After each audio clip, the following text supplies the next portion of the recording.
Good evening, everyone, and welcome to Gray Man Prepping. It is time for another end of the weekend day known as Survival Saturday. And tonight's topic here is going to be protecting your farm / homestead fowls, i.e., chickens, turkeys, pheasants, quail, whatever. Let's see who else here. Bring it all up here. And so first one in was Walt Rogers, and he's got his Roger Ramjet decoder ring ready because we're going to be using a lot of code words tonight. Valentine Wolf is here. Tammy Rebel Canners is here. Shady Hill Homestead is here. Butch Graves is here. Diana 2, Mother Earth Garden Club. Daniel Berry Sports Highlight. And Geeky Gardens in here so far. Okay. Even though this is most, not all of tonight's is going to deal with birds and their particular well-being. I'm dancing around because what happened was, whatever, because they are not human, but if I say something about them out in the clear, the platform's going to go up and take the stream down, like they did the off of Camp Patton the other time on the I'm done with these things, because we mentioned in Claire, instead of using the red dragon, mentioned something else, and they go, "Oh, you're giving out bad intelligence on this particular topic in opposition to what the global Nazi organization on well-being says." Yeah. So, and this is I found some really interesting stuff. There are 2 short videos that are on the Facebook Reels that are in the description, right? In the description it says these are the reference links. There's 2 of them. The one is very interesting, considering that is aimed. They're both aimed at tonight's topic. Yes, I'm dancing around it. I'm trying to, do a Fred Astaire and Gene Kelly tap dance here. And the one, though, is a doctor talking about the origin of this certain one, that it is from a lab in Georgia that is operating under the 4-letter alphabet agency one that also talks about canning. So you know which agency I'm talking about there. And it was devised so that could be, how's the word I want to put this, interspecies transferable among the fowls. And anyways, it involved the barnyard fowl and the mallard fowl. And so it was made so that the mallards could take it everywhere and spread it everywhere. But that you need to watch those videos down there on it. The second one is, oh, wait a minute. They don't need to create for it, because lemon balm eliminates it in 24 to 36 hours in us, and the same amount of time in any other living animal as well.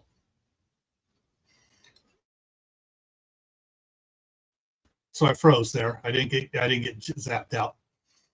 So anyway, so let's Tammy Harder's here. Welcome, Tammy. And Randy's in the house. All right, so with those ground rules put in there in the side chat, do not type in the clear about what is, you'll see what's going on about in referencing to the fowls and stuff, and then getting that. So we're going to be dancing around it, and so basically we might call it their head cold, but I'm not giving out any medical information at all tonight. I'm just going.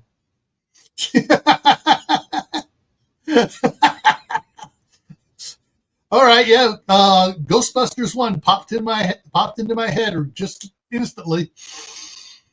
And so, anyways, let's get. I got a couple of slides here, and then we're just going to be talking about stuff. So yes, we're talking about these, in particular, and of course, those that raise geese and ducks, specifically ducks too, because it was designed to work on ducks and chickens mainly. But if it works on chickens, it works on turkeys, it works on pheasants and everything else. So yeah, so it's a slippery slope there.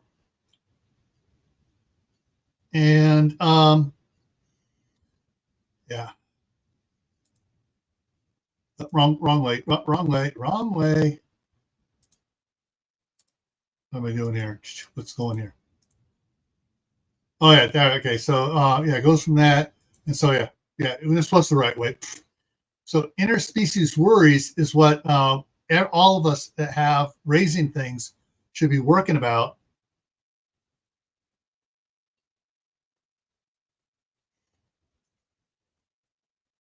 Interesting, Jack. That's an interesting. I didn't hear that. But so they were worried about transmitting and stuff, and that's the little last of it there. So the things I've mentioned on the Midnight Ride back when I'm reading news articles, because I'm reading the news articles directly. I just say you have my opinion that where is the documentation of this certain being found in cattle or hogs. They never say where it is. They never say what state. They never say what farm. They never say nothing. Oh, it's been found. Yeah, where? Oh, we can't tell you that. And it's like these agencies these agencies have long since lost the true purpose of they work for us.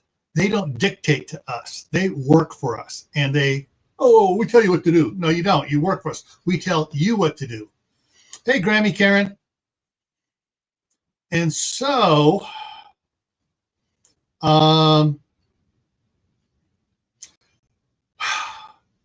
some of the things you can do is if you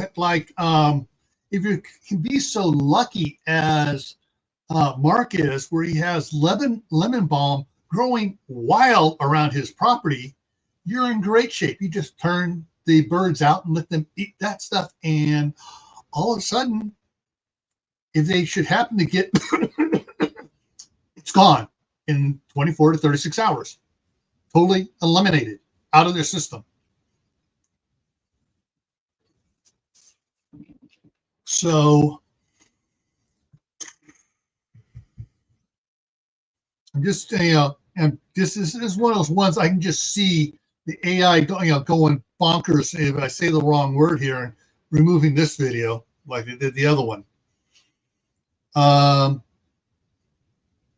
So yeah, so for those who just came out, I am dancing around trying to get information out to you guys. In the description down below here, there are 2 links. Those links are to reels on Facebook, which has absolutely no problem putting out truth now. Now they had to get rid of all their fake commentary people. Froze again. So yeah, those reels are, the one is a minute and a half, and the other one's maybe 45 seconds to a minute long. Quick, they're quick watches, but they're important watches. And so the thing is, the lemon balm, according to the one, works not just on the fowls, it works on people, it works on cattle, it works on hogs, it works on sheep, it works on any animal that might get a transfer of yeah. So, you know, of their head cold. So yeah, that's one of the things that they are really trying to suppress. What was interesting, I saw a really funny, there's a warning on the plant short.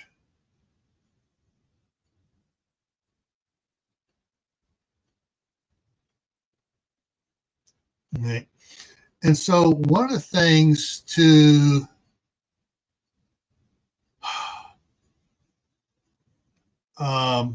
consider on this, hang on, let's see what's the wording on the plant short. I'm just trying to see that's if that's in the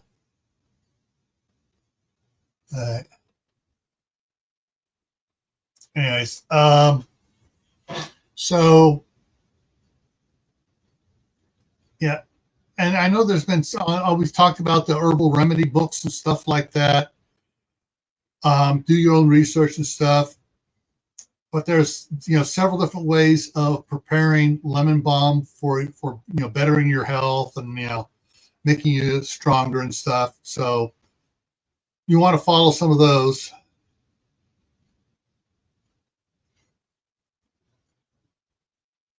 I don't have any.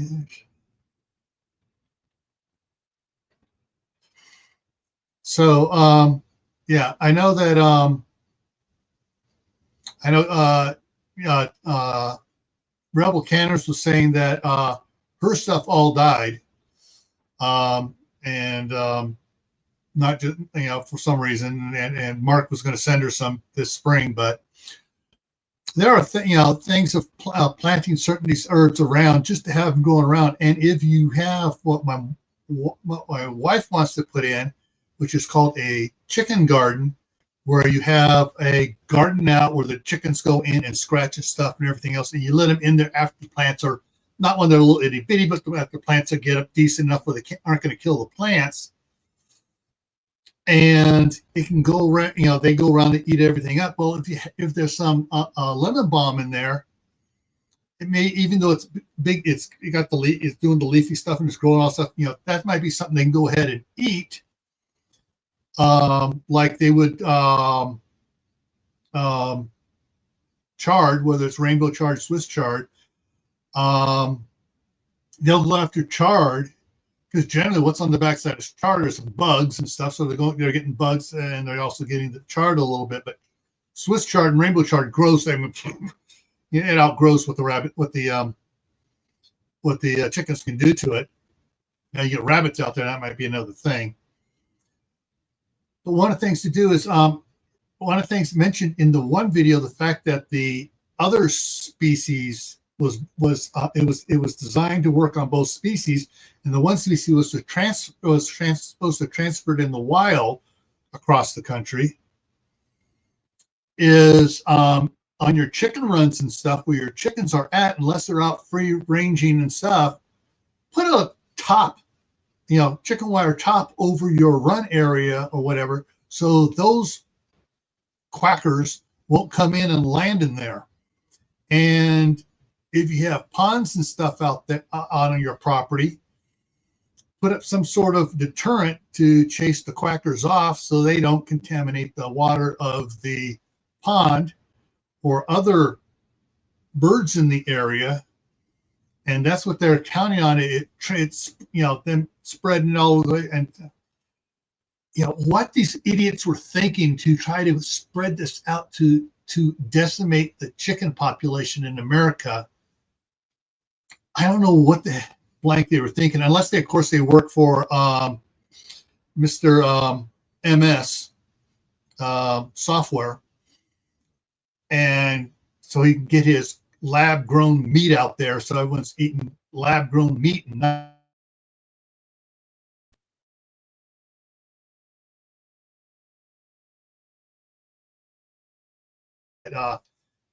he was funding it.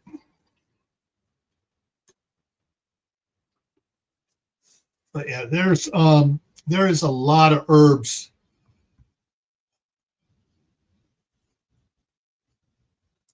Well, the thing is, so the ducks aren't going to be landing on top of the chicken wire. They'll see it and they realize, oh, I can't walk on that. But the droppings and stuff are especially bad for around ponds, and the birds and other fowls that drink the water off the ponds. That's where a lot. The one was saying that some of the transfers going, and there was another one I couldn't find. I saw it at first. I'm looking at that's interesting, and I got distracted by grandsons and forgot to save that link to my Word doc that I have all these links saved to, and I couldn't find that one again. But it's one of those things is that if you keep them away from your chickens, unless your chickens are going out, like I said, free range out to the pond and stuff, you better make sure that you're feeding the lemon balm to the chickens, and that'll take care of it. You don't have to worry about it.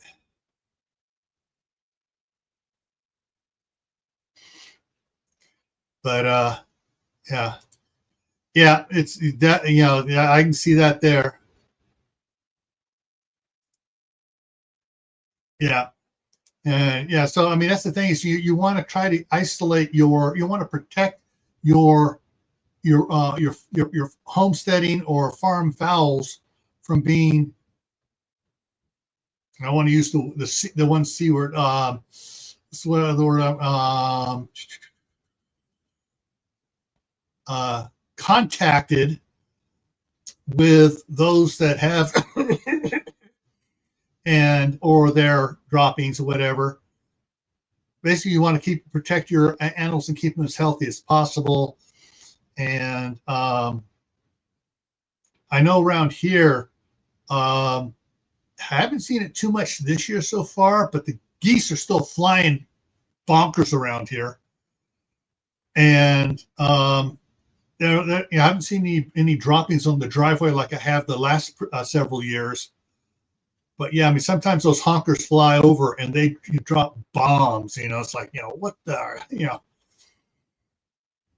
And the thing is, so you want if it gets into your what's the word I'm looking for?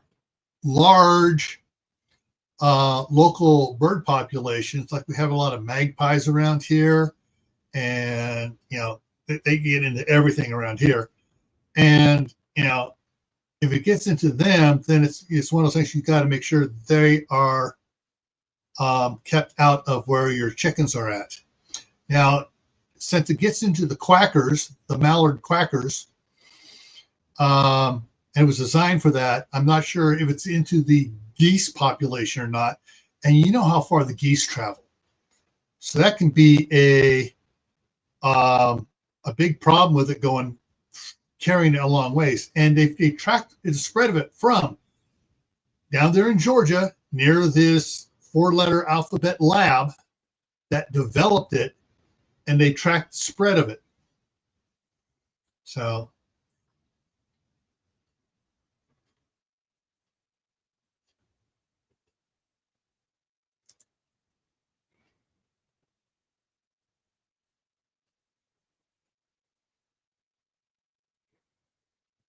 all right, thanks, Tammy. And I just realized something, Tammy. Hang on a second. Let me give you a wrench. You've been in here long enough to earn a wrench. Okay, there you go. And let me go ahead and give checked off a mallet to beat on any trolls that come in.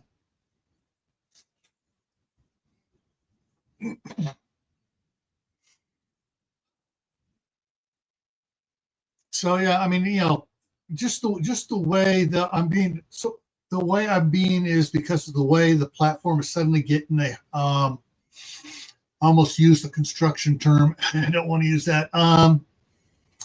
Getting all excited about this topic since it's popping up more in the news again, trying to hide stories about it.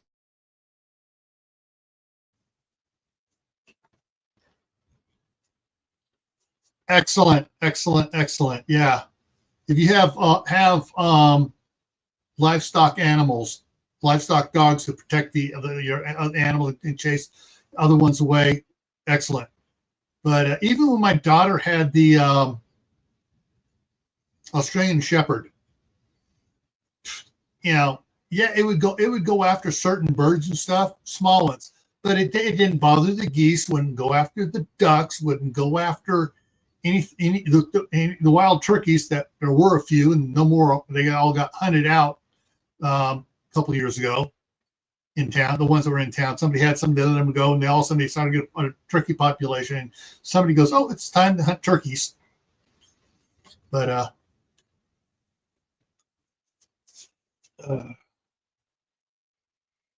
yeah, so I'm hopefully getting this across in good. It sounds like I'm getting across to everybody about what I'm talking about. But like I said, in the description are those two reels. And if you find any other reels on the subject talking about it, feel free to copy the link, the URL, and email it to me.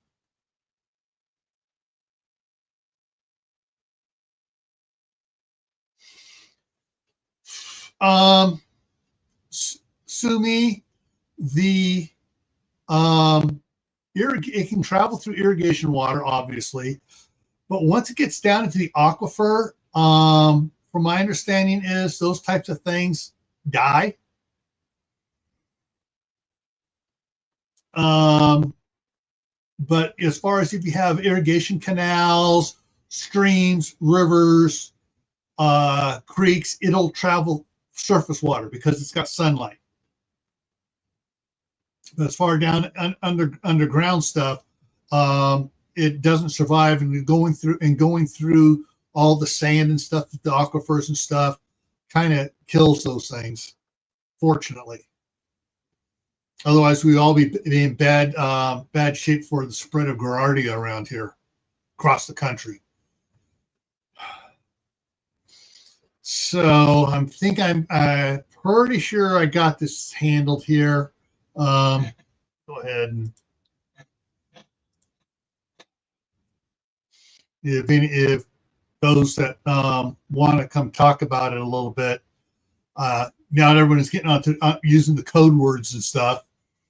We don't use the V word. We don't use the C word.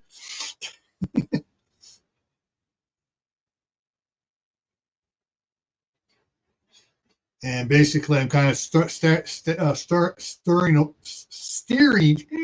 away from using the J word because they've caught on and are starting to,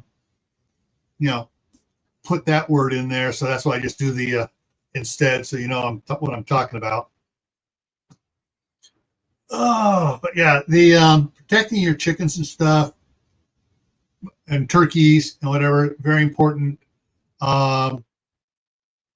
With this picture here, you got saying that you got your turkeys and your chickens going together. You even got some geese up there up by where it says enter, a couple of geese up there, and some geese above the the Indian essence species as well. Seems like those three seem to get along in a lot of the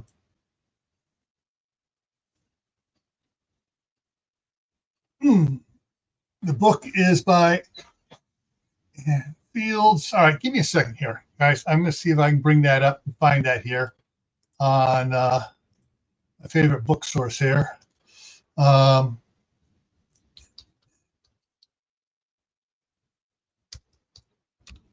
CH chicken being by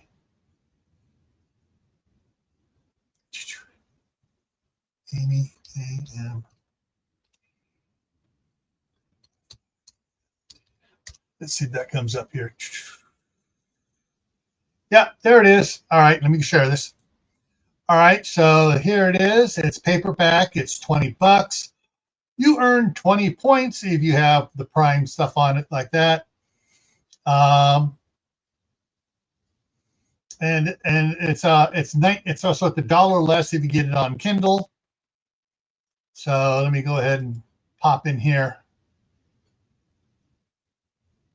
and see if I can get this link here to work right. I'm going to try to, guys, you can see how I shorten the links down and does it work? It works. All right, so there's the short link. So here's the short link going into the chat. Boom. There you go. There's the short link for it.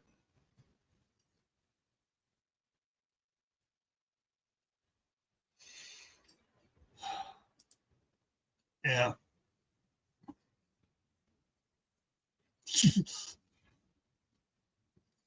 Yep, so many letter words these days. Unfortunately, I can't get anybody to send me the M word.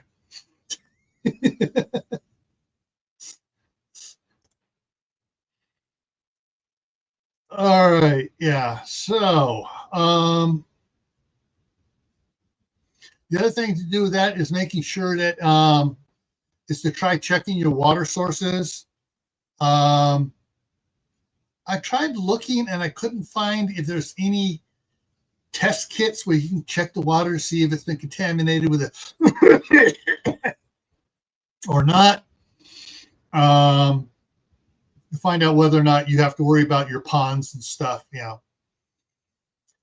But then again, if you are able to plant if lemon balm will grow around your ponds and everything else, plant a bunch of it out there, get a bunch of it, run it through a Cuisinart, and then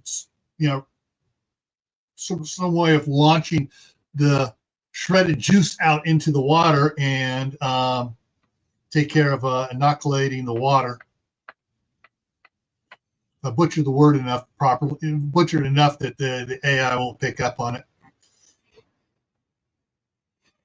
But yeah, it's one of those things that I think is out there. And if some people are wondering, why am I sharing this on Gray Man Prepping and not Camp Pat and Family Compound? Well, because basically I got a warning to go, a 90-day warning. Can't get any more warnings, otherwise it becomes a strike over there, because they said, you were giving out erroneous intelligence on stuff. And so, but anything, in my opinion, preppers should be true preppers should be trying to raise their own animals, whether it's raising quail indoors or we're raising chickens, turkeys, whatever, outdoor in your yard, whatever. Yeah. And so if you're going to try raising this, or if that your plan is after things go totally south and everybody's got to raise their own food because the system has collapsed, that is another reason why I think that real preppers are going out there and learning to raise livestock, everything from rabbits, chickens, turkeys, cows, sheep, pigs, whatever, to have a source of protein and stuff that they can raise and process and preserve and keep for bad times. So, anybody have any questions, coded, of course, on what I've said so far? All right.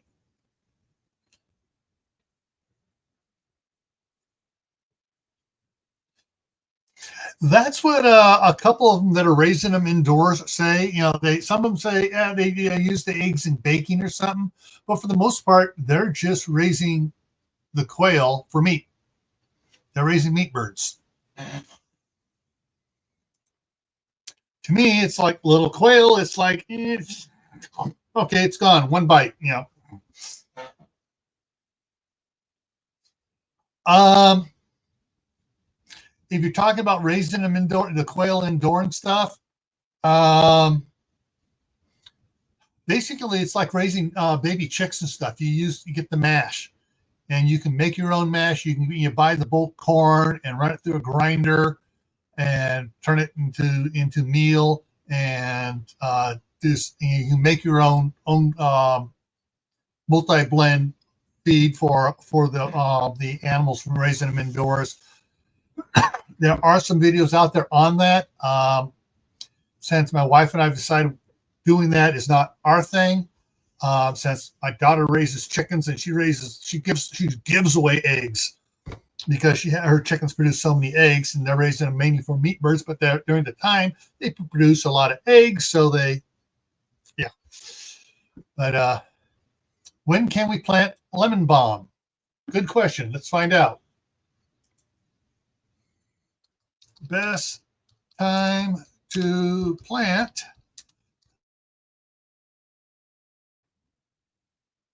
the best time. Yeah, there are a couple really big quail channels. There's also some pheasant and some peacock, and yeah. Okay, lemon balm is best planted in the late spring after the last frost. You can also start seeds indoors 4 to 6 weeks before the last frost. And I'm going to go out on a limb on this here. So this is like what I got here. So 4 to 6 weeks after the last before the last frost.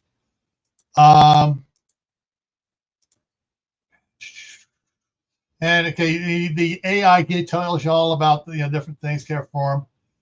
I'm going to say the other thing is on it.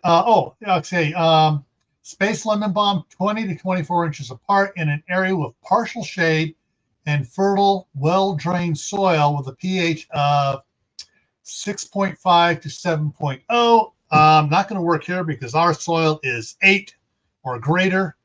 I have to put it in a tote, a well-drained tote, and plant it in that.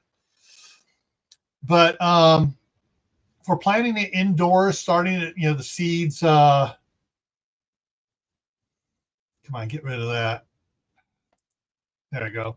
I'm not sure what size pots they're saying to start those plants in. Probably the little 2-inch pots. So if you got a 6-inch pot, you could probably start it 2 to 3 months ahead of time. And you're going with bigger pots and stuff. So you go out there, you plant it. It really has a jump on it for the year. Remember, it's a member of the mint family. It'll grow like a weed, as Mark Mad Chick Acres can attest to.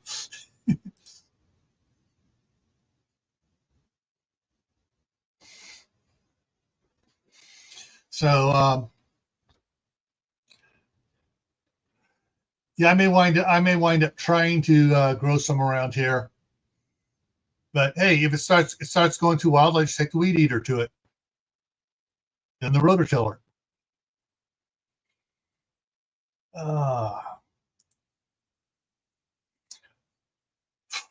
Okay, so if you have anybody that's worried about it, you can drop them the link to this video, and they can try to get some of the information, or you can just send them those two links in the description.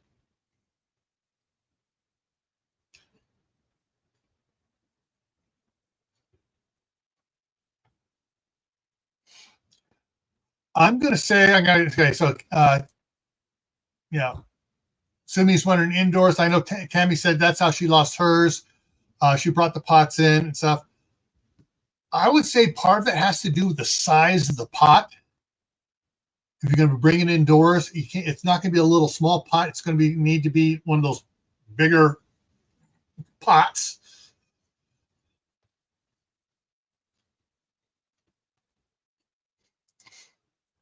Yeah, Mark has talked about it several times on some of the live streams, both on Mondays and Tuesdays and Fridays and Saturdays and stuff when he's been on here talking with Tammy about it. The I'm not. It says well drained, so well drained soil, but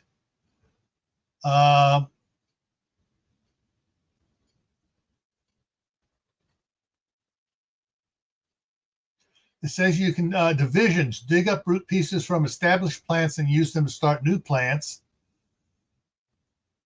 Cuttings you can propagate from stem cuttings. You know, well-drained soil, blah, blah, blah, blah, fertile, yeah. And it says, and now down here below it says in full sun or partial shade, and plant them about 18 to 24 inches apart.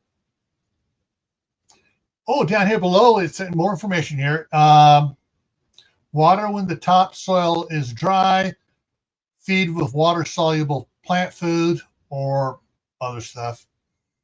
Harvest when leaves are 6 to 8 inches tall. Pinch or cut stems back regularly. Divide mature plants every 3 to 5 years. And so let me bring up some of these pictures here of it.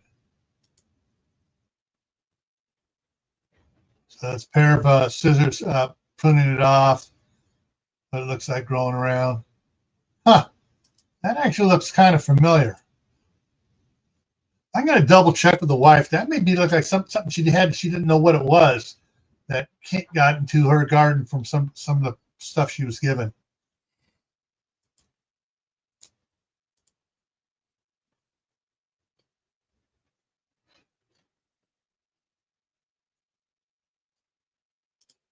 Okay. It's snow and ice, and they seem okay.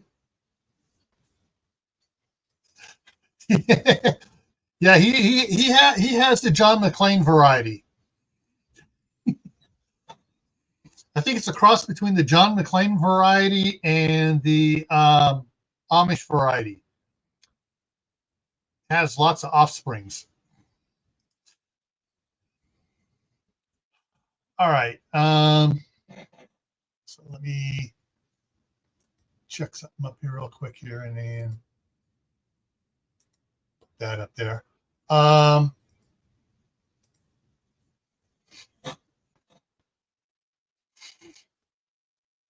So what's really interesting, I've noticed this year more than last year, even with the cold we've been getting, the snow and stuff on it, gets snow on the grass and certain of the weeds that usually die off.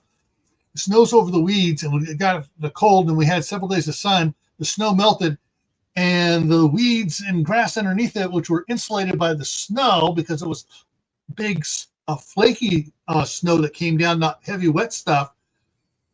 And they're just, oh, sun, all right, and they're turning green again. It's starting to grow. It's like a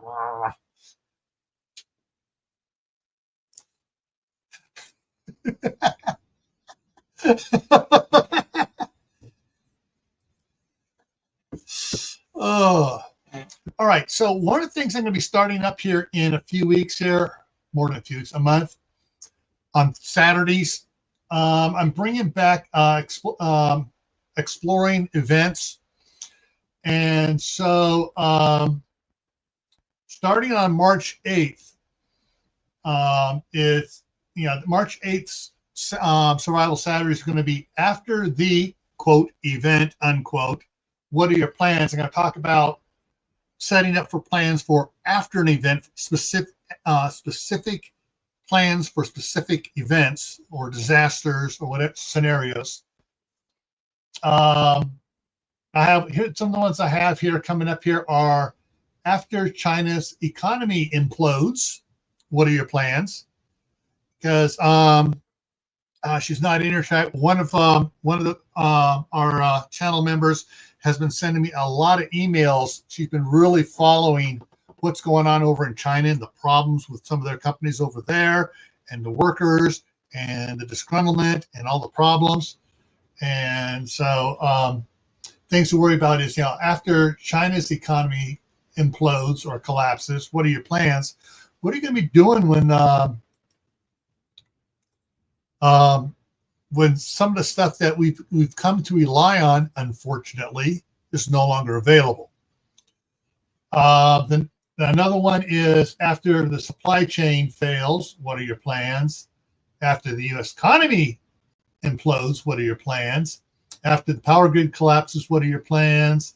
After the fuel runs out, after the medicine is gone, after the rule of law is gone, after the insect invasion, what are your plans?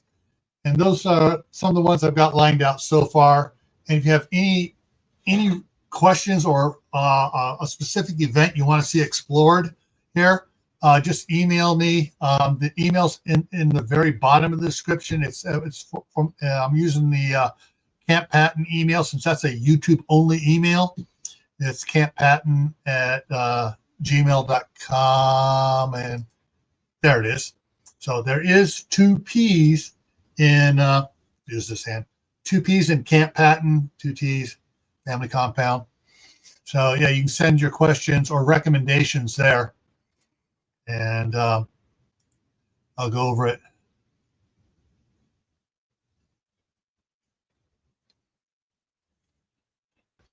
A lot of pharmaceuticals are CH, are they not? There are a bunch there, but there are a bunch there. There are a bunch in Canada. There are a bunch in Mexico. There are some made in South America. The big companies, they license them out to be manufactured there. That's still why they cost so much when they get here, is because they got to pay the royalties to the big guys here to get it. But there are some here that in India, yes, India, yeah.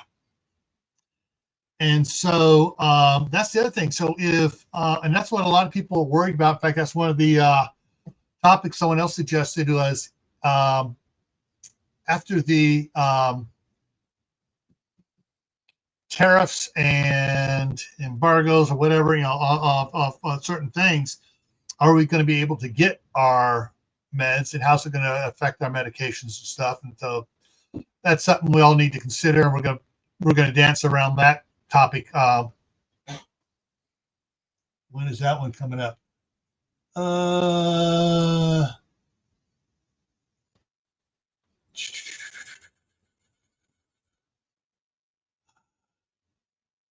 I'm going to talk about it a little bit. Where to go? Just saw it here. It's going to be on March 4th, Tactical Tuesday, specifically on the meds. And then we're going to talk prior to that was one on, where was it? About tariff imports and tariffs on February 22nd. As well. We're going to talk there about, that's going to be a sub part of that one as well.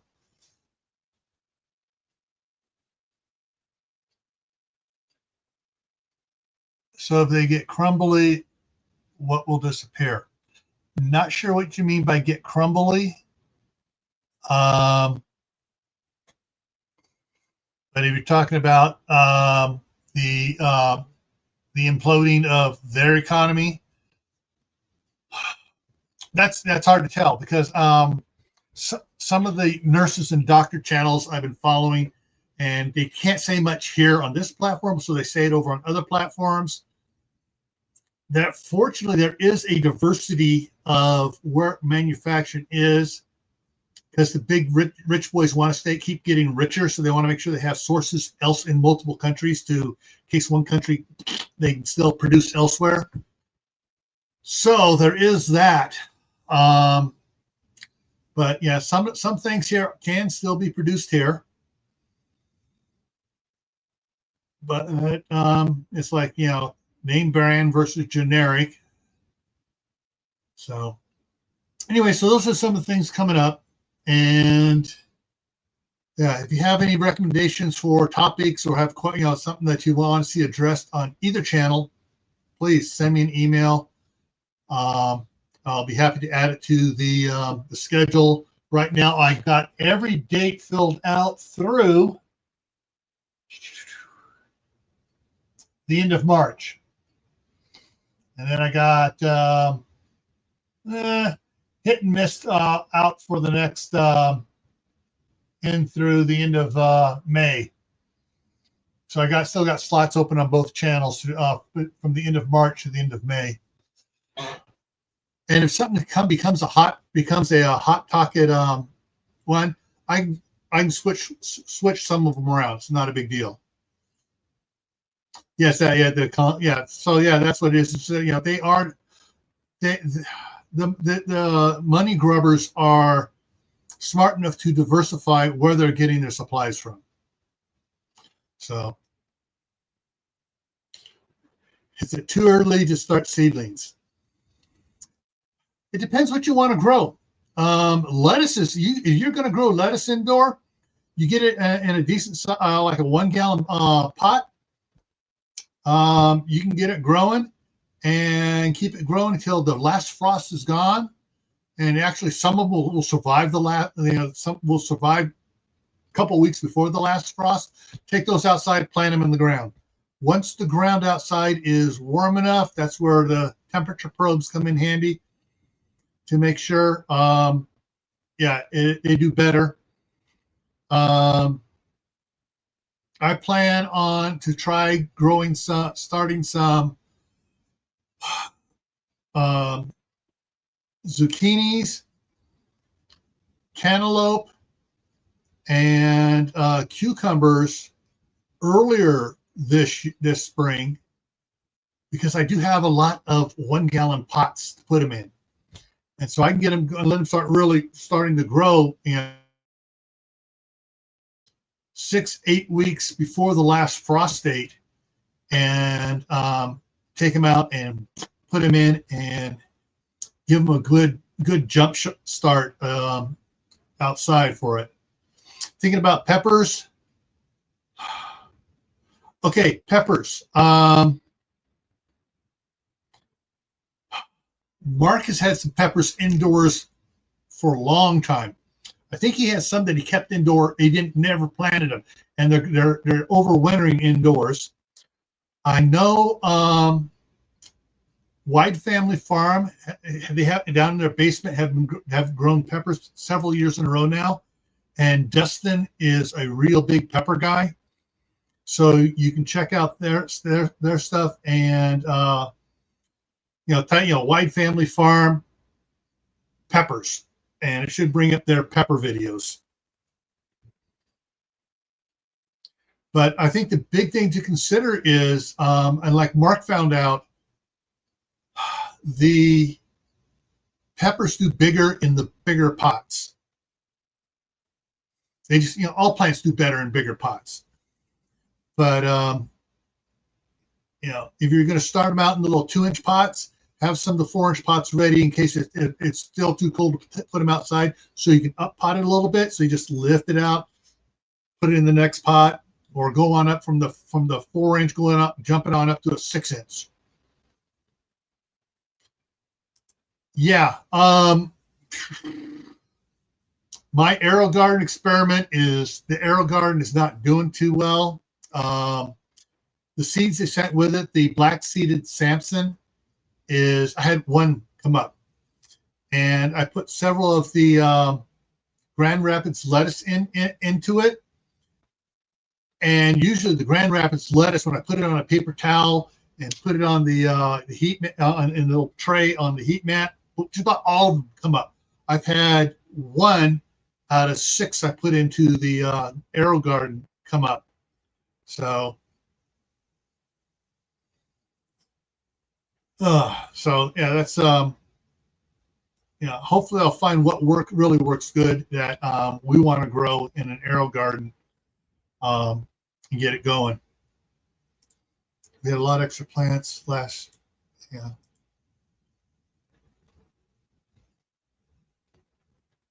Yeah.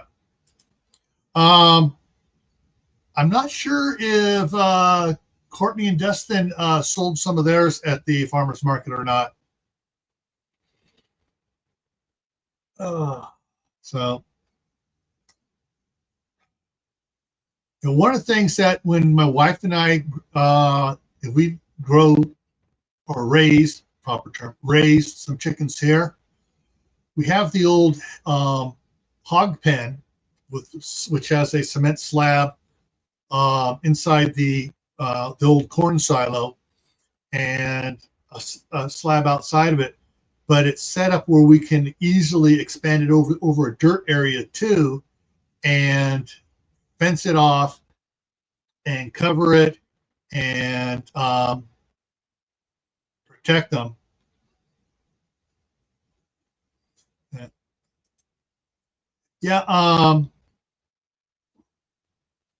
Yeah. I know I showed it. The gray busing trays at restaurants for picking up the dishes and stuff. You can get those at Sam's Club. They come in a 2-pack.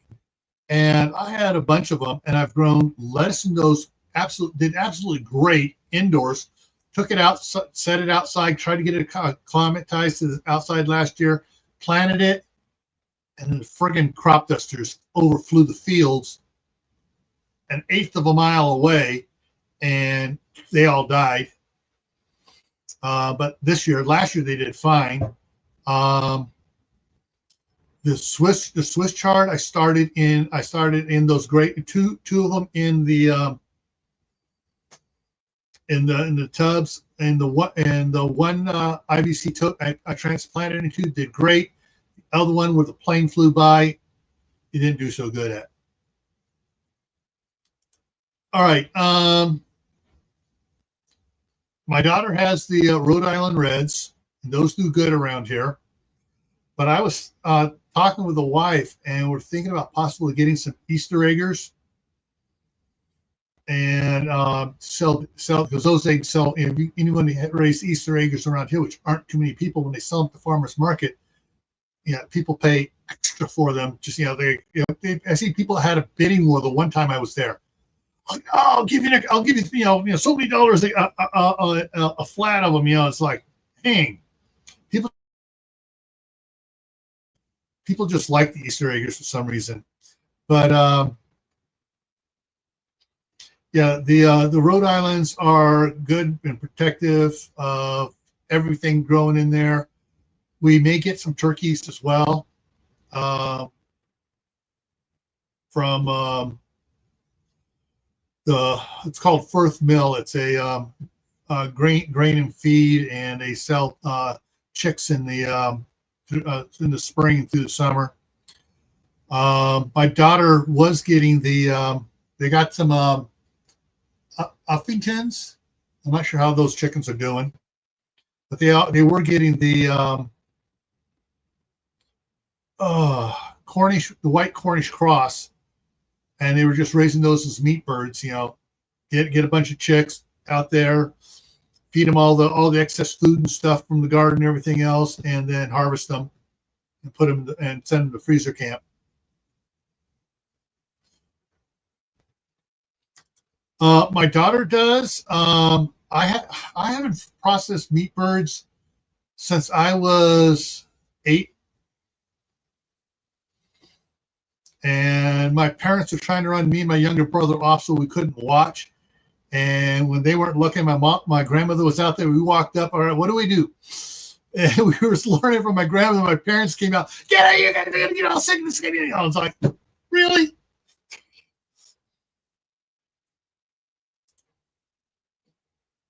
Yeah. So yes, once Chris moves up here, and either retires herself or finds an accounting firm up here to work for. Then when she then we'll worry about adding more birds and stuff, and we may also be raising some a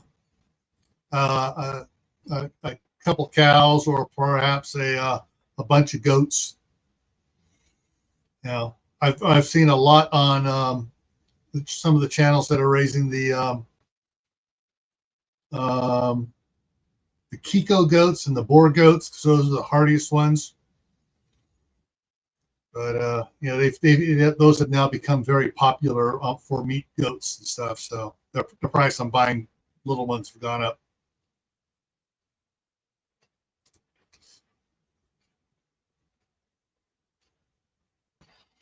Yeah. You know, my daughter, the last time they had a big harvest, they harvested 12 of the Cornish cross. And I mean, they were, you know, by the time they got around to harvesting them, they were looked like small turkeys.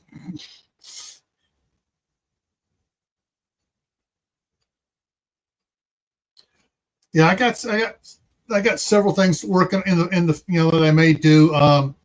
There are some, when my wife comes up here, I'm moving all of her woodworking stuff up here, and we'll be doing making stuff to sell at the farmers market, and out to sell out to people. You know, there's I got plans for a bunch of stuff, but it's going to take more than just me by myself to do it. So, you know, there are some really cool things that people want, but they don't want to build, and they don't want to pay the hundreds of dollars for it to get the metal ones, and the wood ones are cheaper, just as good, and probably more sturdy than the expensive metal ones. But all right, so coming up here for the next couple of days, Monday on Camp Patton Family Compound, the topic is proper food freezing procedures. So we'll be talking about that on Monday. Tuesday, here on Gray Man Prepping for Tactical Tuesday, we're talking about pre-installed malware. And then Thursday is the Midnight Ride, of course. Friday on Camp Patton is what is your favorite homestead tool? And then next Saturday here is we're going to talk about rope work. Rope work? What, you know, knots. What knots are for what? Do you know how to do a trucker's knot? Do you not know how to do a, I just lost it, sorry. Square knots, bullens, shoot. Clove hitch, yeah, all those type notches. I got to get my Boy Scout manual out again. 300 knots and how to time.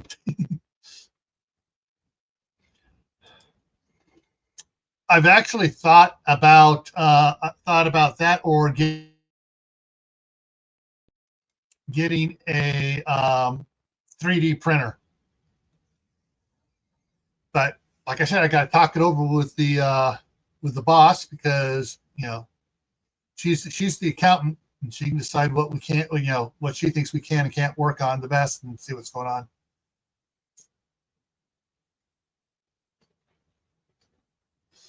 Yeah. And if I can remember to do it, I will do the magic knot for you guys. Used to drive people crazy. How to tie a knot without letting go of the ends of the rope. Oh, there's a knot in there. Overhand knot. All right, everyone. Thanks for coming by. Remember, stay happy no matter what life throws at you. Stay safe. Don't go out doing anything foolish. Keep adding to your preps. Water, food, medicine, clothing. Grow something indoors and learn a new skill every month. All right. See you on Monday.